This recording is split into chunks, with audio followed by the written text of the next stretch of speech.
Right, here we go.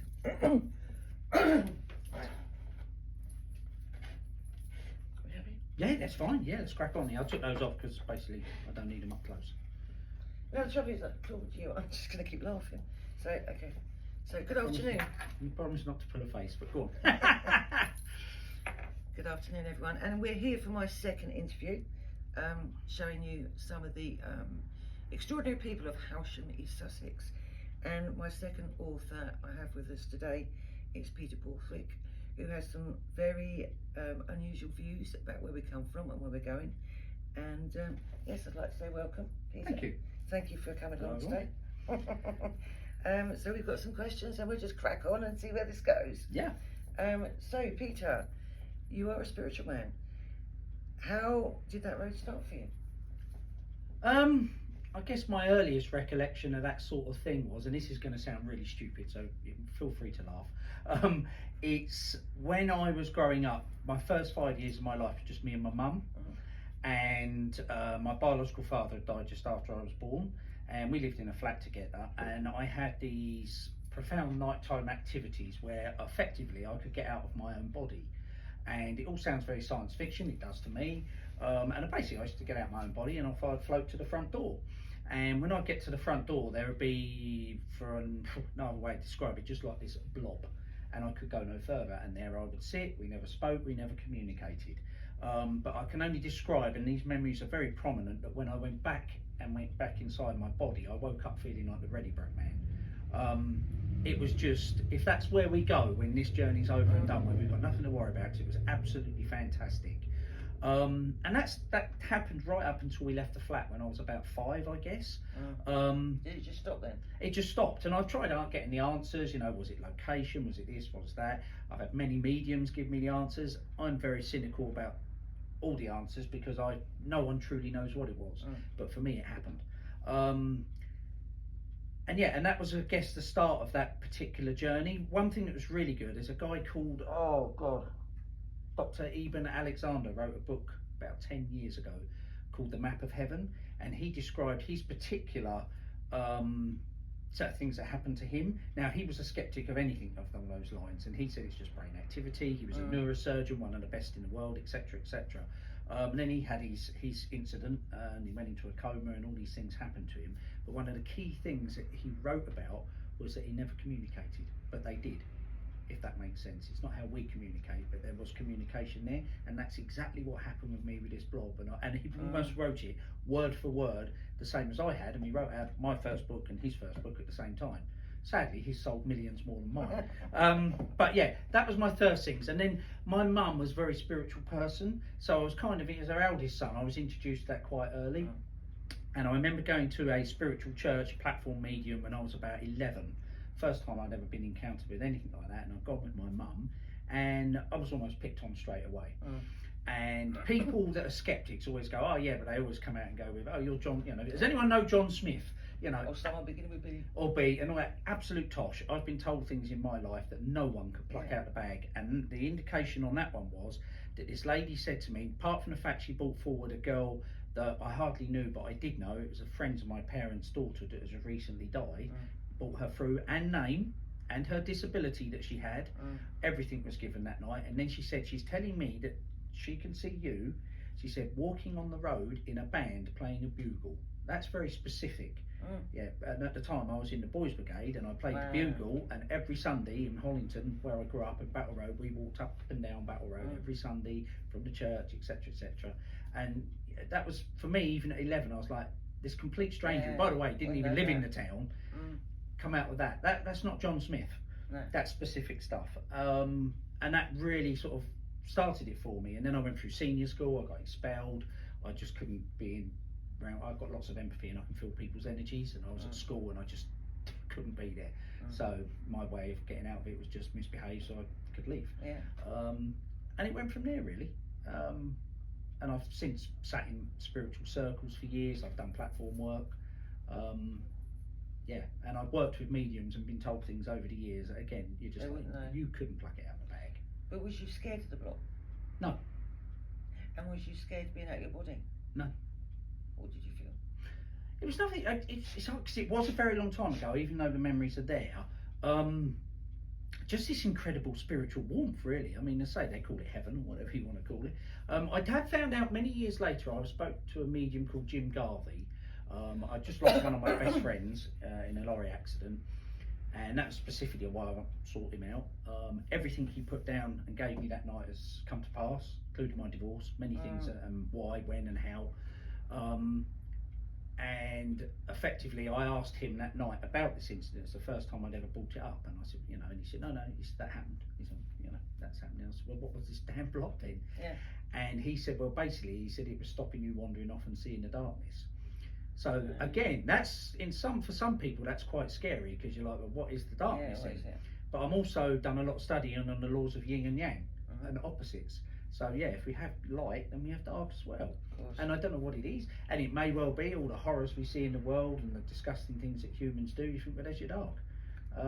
But it was basically stopping me just wandering off. Who won and what it was, I have no idea, but I was perfectly fine with it. I've only ever had 2 incidences in my life with spirit that have scared me. Other than that, it's all been very positive. I should mention, my God, sidetracked. This is Peter's book. Just a thought. I'm halfway through it. It is quite deep. Yeah, but it does make you think. What the title says, does make you think about things you haven't thought about. Yeah. So we'll come back to that. So what inspired you to write your book? Well, effectively, I had this interest. I've never taken most things that I'm told. I'm not cynical, I think that's too strong a word, but I don't, just someone tells me, you know, oh, the world spins that way, I need to double check it, if that makes sense. Yeah. And a lot of what we're told in mainstream media, well, I think with what's happened with the BBC recently, we now know the news is a crock. But yeah, certainly media, education, religion, I'm not saying any of it's wrong, but I need more than being just someone telling me hand-me-down stories through generation to generation, when some of it just doesn't add up to me. So I started looking at alternative things, looking into it a bit deeper, looking into things and thinking, well, you know, there's a flame there and a spark, you know, what is all that about? And then when I started doing more and more researching and coming to my own conclusions and ideas and just thoughts, and I'm not saying I'm right, but these thoughts, the more I had conversations with people I work with, a lot of them had no idea I had these interests. I mean, you know, I'm a building contractor, and you know, if I'm working alongside other builders, they're not conversations you normally have. But when I did, it tweaked something. I wasn't getting negative feedback. It was always, oh yeah, I hadn't even considered that. That makes sense. Same I feel. That makes sense. That makes sense. Da. So in the end, I was like, well, do you know what? I think I'll put all this down in a book. Yeah. And at that time, I'd also done one talk, which came out of nowhere.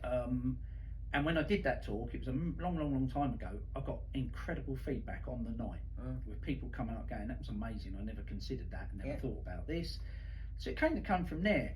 I mean, this little plug, third book. The first book I wrote a very long time ago, and best will in the world, I've never wrote a book, I was trying my hardest. I had a proofreader that didn't do a particularly good job, so there's a lot of text errors in it. I self-published it, and it's, you know, it's a good read, but it's got a lot of issues with it, and I over-laboured the point in other areas. I quickly followed that up with another book because I hadn't got it all out of my head. I look at both of those books now as practice runs, and they're not out there. With this one, I took a little bit of the best out of that, that book, added bits to it, filtered it all, made sure that I wasn't over-labouring the point here, made it interesting, and spent a lot longer on it, and got a proper proofreader. And I'm happy to say, as far as I know, there's one mistake in there, and it's a name. But other than that, it's perfect. Now I'm going to have to find it. You won't know the person, but it's yeah, I had a teacher basically proofread it for me, and yeah, I spent a lot more time with it, and I'm happy to say now it's out there, it's available around the world. You know, it's available on print to order or for download for Kindles, and it's pretty much available online in every bookstop around the world. So, and I'm happy. I've read it twice since I've done it a couple of years ago, and I know I wrote it, but I can still say it's a good book. Whereas the other two, I'm a little bit, that's a bit, you know, we all got to learn. Learning curve. So yeah, that's kind of why I wrote the book, and I intend to write more, because there's still stuff I'm still looking at. So when did you start doing your talks on a professional basis? That all came about years ago. I was in a spiritual circle, which was my passion at the time. I twice a week I was going along, and I was linking in and all sorts of bits and pieces going on, but I still had a passion for other things, and I was kind of balancing the two really, and they all add up together really. There's just a lot more to it than just getting up and going to work and going to Tesco's. This is the world's a lot more and complex, and the universe a lot more complex than that. And at the time I was going to these spiritual churches, and a friend of mine who was quite a well-known medium down in Hastings, still working the circuit, she hired a hall and she started doing platform mediums on a Sunday night. And she'd had special guests come along, and just out of the blue she said, "Oh, would you like to do a talk about the other stuff you look at?" And I was like, "Yeah, why not? Let's give it a go." And it was a very basic attempt. I didn't have any PowerPoint. I'm not actually saying it was that long ago, we might not have even had that. But I didn't have anything professional there other than I printed out loads of flyers of what I'd be talking about with pictures and bits and pieces, and I passed them out, and lo and behold, I had about 50, 60 people turned up, which really shocked me. It might have been a bit more than that actually. So I was like, oh God, one between two, and off I went with this talk. And I did my best of it. I was as nervous as hell. I'd never done it like that. And I think, I had loads of good feedback on the night, but I think the best bit of feedback I had was right at the front. There was, I'll say an elderly gentleman, he was clearly retired, very well dressed, and a girl with him that was in her 20s, I should imagine. Turned out it was his granddaughter. Oh, right. And they were going out for a meal that night, and she had completely forgot that she had bought tickets for this.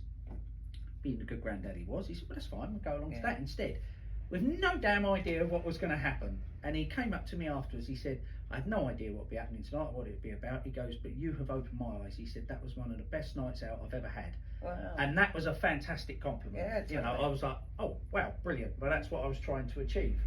And that particular thing, years later, when I wrote this, I'd moved to Eastbourne at that stage, and something kind of started welling up inside me that I needed to do another talk. Again, whether that was spiritual and they were giving me a kick up the backside and saying, "Pete, you need to get out there." And I thought, yeah, okay, I'll do another one of these talks. And it's a great story really, because I went along to the Deerfold in Eastbourne, which is a spiritual church, and I thought, do you know what, if I go down there on Saturday night and watch whatever platform meeting it is, do that for 3 or 4 weeks on the trot, I'll slowly work out who's running the place, get my foot through the door, and then I can maybe offer to do one of my talks. So off I've gone down and I've walked in. Now, years ago when I was in the spiritual circle, they were run by a couple called Colin and Cindy, and sadly Colin's passed away. I now. knew him. Yeah. Or a photography. Yeah, Colin's sadly gone now. Yeah, I know. And that was their circle that I sat in for years. Okay. Anyway, I walked through the door on this Saturday night, and there's Cindy, who's come up, "Hello Pete, blah blah blah, quick catch up, haven't seen her for years. What the hell are you doing here?" And I'm like, "Well, just moved to Eastbourne." Taken my seat, and within about a minute of being in there, she's come and sat next to me and went, "Do you remember that talk you done years ago?" And I was like, "Yeah." She goes, "That was really good." And I went, "Funny you say that, I'd like to do another one." And within about 2 minutes of walking in, I was booked up. So I'm just like looking upstairs thinking, well, that went a lot quicker than I thought it would. Anyway, that was that. I had a reading that night, and I got booked in to do my talk. And again, I probably had about 30 people turn up. It was on a Sunday night. And when I'd done, I opened up to do a Q&A, and there was this guy at the back, and little did I know he was a professional public speaker.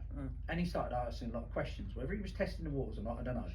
When it was all done, he took me out back and he said, "Do you mind if I have a chat with you?" I said, "No, it's fine." He said, "I'm a professional public speaker. I've been doing it for about 20 years. Turns out he's an amateur actor, and he does like Winston Churchill, Trump, you name it, he does them all. And he does it at a very high level, and he's amazing. And he just gave me some tips. You know, you need a lectern, dress up smart, gave me some tips, and he's go away and have a try. So I went away and I wrote my first talk, and I got the PowerPoint together with some help, and etc. etc. And I rang him up and I said, "Right, I'm ready to do this talk." And I went round his house, and there was him sitting on the sofa and me with a chair back to front like this as my lectern, and my laptop with my pressing buttons to move it along. And I did this talk. And when I finished, he went, "Yeah, it's really good." He said, "I've got no concerns about putting you out on the circuit right now." I was like, wow, great. And then it built from there, and I bought myself a screen. I've got a proper clicker now, laser gun, PowerPoints. Obviously the book's out there. I've got a website now, and I've done a lot of talks since then, and I've got a load more booked in for next year. And then the crazy thing was, when I was trying to get a website put together, I was out in Battle, where I used to live one night, my older stepbrother, and a friend of mine, Bridget, who works out in Battle's there. Anyway, she's come in, and she's with this other woman. She said, "Oh, this is my daughter." I'm like, "Oh, hi," and I'm just being polite. I said, "Oh, hi, you know, what do you do for a living?" I build websites. And I just looked up and thought, geez, they're literally putting everything in front of me that I need to proceed. So yeah, that's how I got into doing the talks. And I love doing them. And I love the feedback I get. I love the fact that I'm not telling them anything. I'm just saying, I'm putting a nugget in there, just a thought. Think about it differently and see what you think. So yeah, that's how that came about. Yeah, go on then. Do you really think that we're not alone in the universe, and why? Absolutely. I look at common denominators with that, and there's just too many damn people coming forward with their experiences. You've also got some very, very high profile people, reeling off the top of my head, John Lennon, Muhammad Ali, Ronald Reagan, Jimmy Carter. These are all people that happily shared their experiences with the world. Now don't get me wrong, there's a massive percentage of people that are prone to flights of fancy. Of course. I had many years ago myself, people know I like these things, I had a call one night to say that there was UFOs above Hastings Castle. So I grabbed my son, who was living with me at home at the time, we shot up there in my car, and it was very low clouds that night, and at first I thought, wow, they're weird, these lights that were sort of glowing above the cloud, and then I realised that it was the spotlights off the funfair on the Oval. And when I put it out there, everyone was like, well, I thought you believed in this stuff. I said, I do, but you've got to eliminate the obvious. But there's a lot happening, as I say, a lot of high profile people, there's lots of stories, there's just too much out there now to dismiss it and wipe it away. And also, when I do my talks, I think that's one of the interesting things comes out. I do my talk, I've had at least half a dozen people come up to me and say to me afterwards, I've had an experience. I've had an experience. You're the first person I've ever told. I told you. Yeah, so the numbers are actually a lot bigger than what's actually on paper, and what's on paper is big anyway. And I also look at the size of the universe. Exactly. You can't think we're the only no. And then, I mean, at the moment we've got like three kind of origin stories that stand up. You've got your God one. What God, I don't know, because there's 3,000 religions on this planet, so which one of them's right if we're going to go down the deity line? And if it was a deity that created us, what's the hell's all the rest of it for? That's a lot of real estate out there. He could have stopped at just past Mars and gone, well, that's enough for you, if there's nothing else in it. And then you've got your Darwin theory, but there's over 450 primates on this planet. None of them have evolved into anything like us, not even the slightest bit. Yet we've ended up as we are. Yeah. They haven't evolved at all. There's over 400, monkey primates, 450 different types, and they're all exactly the same as they were 10,000 years ago. Yet we shot up like, so that theory kind of falls flat in its face. And then you've got the alien one, and you go back, the oldest known texts that we've got on stone are the Sumerian ones, and they predate our written history, and they basically talk about the Anunnaki and everything else, that we were actually created down here. How far goes that? Thousands and thousands of years ago. It is, and there's a lot more I can go into details with that, but ultimately you've got these different, and they're all very good, and each one that's following each one will be able to make a fantastic case for their argument. So I'm not dismissing any of them, but to dismiss the fact that we're the only intelligent life forms in this vast universe, when our own planet is covered in billions of different life forms. Sure. Just this little mud ball. I mean, there's been more animals, more species gone extinct than there are on the planet now that have been gone. We've got trillions and trillions of galaxies with billions of planets in, stars in, that have all got planets going around them, and we're it. Nah, of course we're not. No, explain that to me. So you've got, I'm just drawing. Yeah. Stars. So yeah, if you start with us, and I do this in my talk, you've got our planet. It's 351 million square miles of surface area. That includes sea and land. It's a big place. Moving out to our solar system, again, it's absolutely enormous. And you've got planets like Jupiter and Saturn, and we go into them about 1,000 times, etc., etc., etc. Yeah. Then you've got our Milky Way galaxy. Now, inside our Milky Way galaxy, we've discovered stars that are so big that our sun will go inside them 10 billion times, not million, billion. No, billion. What, those little dots we can see? Yep, that's in the Milky Way. And when you talk about millions and billions, a million, if you was to say a million seconds, that takes 11 and a half days to go through. A billion takes 38 years. That's the difference between a million and a billion. And our sun, which is enormous, will go inside this star 10 billion times. It's vast. And that's just in our Milky Way. And there's others. You've got VY Canis Majoris, you've got Betelgeuse. How do you know that's true? Because we're looking at them. with our new telescopes. The Webb telescope, Hubble, we can see. Yeah, but you wouldn't know what 10 billion looks like. No, they can work out the size of them. I mean, people with far better brains than I've got. There's not many, but I'm sure there's a few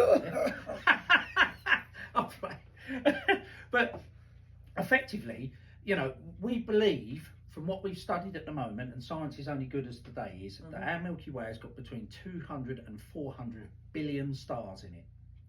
Now, the first 3,000 stars that we looked at that are quite close to us have all got a planetary system around them. Now, that's not enough to say they all have, but the common denominator would be that the first 3,000 we look at have got planets going around them, that they all have. So whatever, and then, so you've got that, then they know by looking out further that there are trillions and trillions of these galaxies. So that, sorry, I didn't study all this. I mean, as you know, my love is fossil hunting, but so we're basically a star. We're basically a star with our planets going around. No, so basically, if you say my book, like, so that's the Milky Way. We're over here somewhere. That's the centre of the Milky Way. That's our galaxy, and it's full of stars. Some so big that our own star will go inside it 10 billion times. If you can picture, from what we know at the moment, the common denominator, they've all got 5 or 6 planets going around every one of these stars. So you're looking at 200 to 400 billion stars in there. And I'll tell you how fast our Milky Way is. The speed of light is 183,000 miles a second. So effectively, if I reached that speed, I could go round planet Earth 7.5 times in 1 second. I could get to the moon in 2 seconds. That's how fast it is. Now, if you maintain that speed, 183,000 miles a second for an entire year, that's then called a light year. You imagine how far you would travel in a year at that kind of speed. But it would take 100,000 light years to get from one side of our Milky Way to the other. That's how big the Milky Way is. And then you times that by trillions and trillions and trillions for how many galaxies there are out there that we know of at the moment. So where does it stop? No one knows. What we know at the moment is that we're looking at light that started travelling at 183,000 miles a second 13 billion years ago. And it's been travelling for 13 billion years, and we're just seeing it now. So what we're seeing now for our telescopes doesn't even exist anymore. It was so long ago. It's just a memory. Well, it's just 13 billion years ago, so that star's probably died. And so this is what we know at the moment. We know basically, effectively, there are more planets out there, just with what we know at the moment, than there are grains of sand on this entire planet. And I can pick 1,000,000 grains of sand up in my hand. Let alone all the building bags and beaches all around the world, and that's what we know at the moment. And we're it. We're the only thing that's evolved. Anyway. Of course we're not. Isn't what I thought. I thought we can't. And also, you've got, as I say, you've got lots of people coming forward, pilots and military people, and all sorts of people that are quite creditable, police officers, etc., coming through with their stories. And to me, again, it comes down to the common denominator. You know, these people weren't prone to flights and pantries. You know, these are officers and soldiers and people like that. And they saw something and they interacted with something. In some cases, frightened the life out of them. In some cases, they saw technology. I mean, fighter jets, for example. We've got fighter pilots coming forward now with flying our 5th and 6th generation jets, which are incredible machines. And they're saying that, you know, I think, what is it? They said a human being, someone like me, would pass out at about 7 Gs. Which is 1 G is what we experience now. That would be 7 times normal gravity, would be enough to put me asleep. Someone like Lewis Hamilton or a fighter pilot would be about 9 Gs because they're used to it. A 5th generation fighter jet will start breaking up at about 15 Gs. The manoeuvrability of some of these things that these fighter pilots are seeing, they said they're drawing 1,000 Gs. That's not 1 or 2 generations ahead of us. That's thousands of generations ahead of where we are now. I think a lot of the problem we have is our egos believe us to be top of the tree because we are on this planet. If you follow the line of religion, we were made in God's image and he loves us to death. Well, that's going to tweak your ego a bit, isn't it, if you're that important? It just might be that if this universe is a big stage show, that we're not the headline act that we think we are. We could well be the extra standing at the back dressed as a tree. And that there's other species that are the stars of the show at the moment because they've just been here a lot longer than we have. You know, we've only had to work for science for a couple of 100 years. You know, 200 years ago we was throwing our own feces out the window. You know, it's only been recently we've had these technologies and things are starting to discover stuff, but we're very much still, you know. I've got to throw a question Yeah, there go that's not on my list. Yeah, go on. In your book, Mhm. you'd say about a craft was found, Americans, I think, probably mainly Western Americans, and that a material was found that was stronger and thinner than anything before, and that's why modern technology has advanced so fast. Explain. It's only, again, it's a theory. Roswell, New Mexico, which everybody knows about, and unfortunately has fallen into a bit of a comedic, some good propaganda has turned it into a bit of a joke, until you properly look at the facts.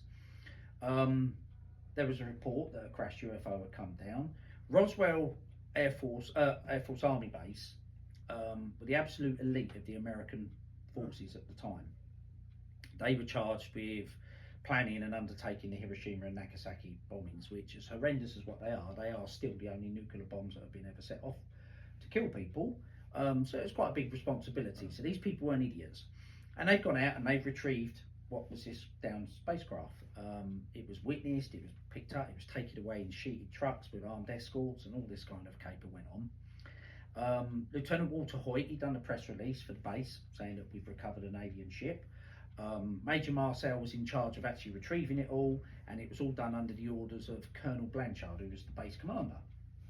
These are high senior officers, you know. Anyway, 48 hours later, General Roger Ramey turned up from the Pentagon, and all of a sudden the story changed, and it was a downed weather balloon. Now, a weather balloon is made of balsa wood, tinfoil and scotch tape, and you're telling me that these guys that were put in charge of bombing Hiroshima and Nagasaki couldn't tell the difference. They got it wrong, and it was so stupid that they put it in a sheeted truck and had armed escorts with it to protect it. You know, this weather balloon it just is a load of old nonsense. But since that time, and I'd say I don't want to discredit the human race because we're damn clever, but and maybe some things we thought have just moved a little bit quicker. But a lot of things happened very fast. At the end of 1945, on a battlefield, we were wearing woolen jumpers still. You know, not long after that, Kevlar gets invented, and it's as thin as a shirt and bulletproof and very, very tough. And we use it on racing sails and all sorts of bits and pieces. Well, Major Marcel later on in life, talking about stuff that was recovered, said that this material was very thin and very tough. And you're like, sounds just like Kevlar. You know, things just moved at a very rapid rate and still are. You know, our technology is a bit outdating what we make the next day. But it's not too. I think we've reached a generation now, certainly our generation and the one below us, that we've got used to having it. That we can't envision a time when it wasn't there. I mean, generation-wise, my nephew who's 20 can't envision a time without the internet. I can, of course. Oh, I wish we could go back. I wish we hadn't, and we could go back. But you know, we haven't lived in that period when we didn't have any sort of technologies. You know, who was the guy in the Second World War who decoded the Enigma code? Turing. You know, that bloody great big thing he built. You know, that was the start of computers, and that was in the 1940s. Prior to that, we didn't have anything like that, and it just moved very quickly. You know, to give an example, I think the Wright brothers flew, I think it was 1903, correct me if I'm wrong, sorry, I'm fucking dates out, but it was the start of the last century. You know, less than one lifetime later, not a lot longer than I've been alive, we land on the moon. Find me somewhere else in our human race history where we've done something that quick. It's, you know, it's just moving at such a rapid rate, and I believe that somewhere along the line we reverse engineered stuff. And to explain reverse engineering is when the Dyson Hoover come out, in Hoover technology, it was a massive leap forward. It was bagless, it had more suck than anything else, it had less power use, all these different things, the Dyson Hoover. Now, their competitors didn't sit there trying to work out how it worked. They bought one and took it apart and made their own version of it. That's reverse engineering. Something that exists, you strip it down and make your own version of it. And I think that's what we did. And there's a lot of evidence out there, people that have come forward that said, you know, they worked on reverse engineering things, and that's where that basically come from. I believe that we've moved forward so quickly because of that, and it's assisted us in where we are now. You know, we're mapping the universe, looking at light from 13 billion years ago. You're like, this is extraordinary what we're doing. Submarines, satellites, you know, landing on the moon, Concorde, the list is endless. Things since 1940, when Roswell happened, what we were then, to but how would people have got access to that material? Well, NASA contrary to what people think, is run by the military, and it is financed by the military and controlled by the military. I think what happens is they reverse engineer and keep what they need to move the military forward, and have the edge against their enemies, perceived enemies. Crazy when we all live on a mud ball, we're all human beings, but there we go. And the rest of it is leaked out what they don't need, or gets outdated, gets leaked out into the system. Give you an idea, believe it or not, at the turn of this century now, we didn't have ergonomically proficient seats in cars. They were still bad for us. Nissan were the first company to come up with an ergonomically comfortable seat that's good for our back, and that was only in about 2000 and something. Now they're all doing it. That probably come from NASA. I believe it did. That's actually been released. But a lot of stuff, you know, fibre optics. Yeah. I mean, that's glass. That's made from. That's the body of it. It's glass. But who would have thought something as thin as a hair could be better than copper wiring? Yeah. You know, and if we found that in 1947 when we're looking in this ship, we'd have gone, "What the hell's that little wire there?" And until we stripped it down and went, you know, and it works a lot better. Yeah, just so many things. Give you another idea. A memory unit for a computer in the 1960s. I've got to get this right now because I learned this on QI. I went to watch QI being made. The question was put out that how many of those, so if I've got this memory thing from the 96, about the size of a lunchbox, that's what Stephen Fry had at the time. He said, how many of these, he said, would it take to match the memory capacity of something like this little thing here that goes in my phone, which is about the size of my fingernail? And 50, 100 was chucked out and everything else. It turned out you'd have to make enough of them to weigh the same as 2 aircraft carriers to match this thing in my neck now. And you're like, and that happened in 20 or 30 years. Again, find me somewhere in the human race's advancements. There's nothing in the thousands of years that we're on this planet that comes remotely close to what we've done the last century in a space of about 50, 60 years. We literally went from nothing to, you know, looking and walking on another world. Flying across the Atlantic in 3 hours, you know, a lot, and the list is endless. You know, Second World War, we were dropping bombs, which was affected by moonlight, the weather, everything else. 30 years later, we've got precise strike missiles that are flying across the other side of the world and hitting a garage door. That they decided to. Yeah, there's a lot, and that's my. Just a thought. Makes you wonder. Is that where it come from? One day I'm going to discuss time travel with you, but I won't do it today. Do you intend to write any more books? I do intend to, yeah. I haven't had a lot of time lately because, unfortunately, the talks at this stage haven't got to a point where I can completely pack up a day job, if that makes sense. And I'm self-employed fully. I do property maintenance and new build works as a day job. Here. Yeah. Skilled tradesman. Good with my hands, ladies. Sorry. Yeah, so effectively. So yeah, I do intend to write more books, and I love doing it. I really do enjoy it. And I surprised myself a little bit, really, because, as I said earlier on, I got expelled from school. I haven't got a qualification to my name, but I do have for some unknown reason, ability to sit down and write. Disciplined. Yeah, and enjoy it as well, and I do. So yeah, it's my intention to write some more books. I've had a lot of good feedback about this one. So yeah. That's I think once we get past this Christmas, I will make time. It's my intention to slow that side of my life down and make more time commit more to the books and the talks. Yeah. Okay.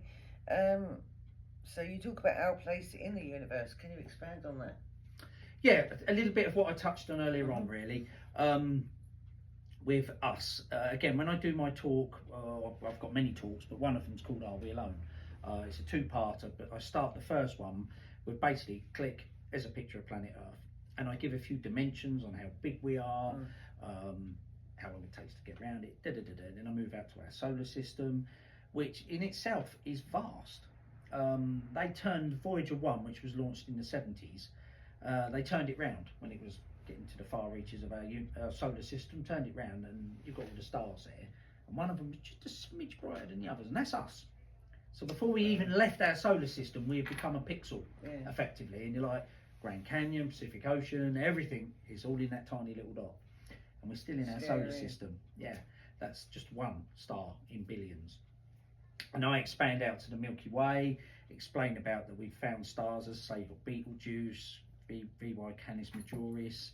There's a new one they've just recently found. these stars are unbelievably big, so big that, I say, if you was to take this table as one of these stars, our sun would be a dot. But how everything has to have a beginning and ending. I'm envisaging the Truman Show here, where he meets the wall and opens the door. What will be at the end? We don't know.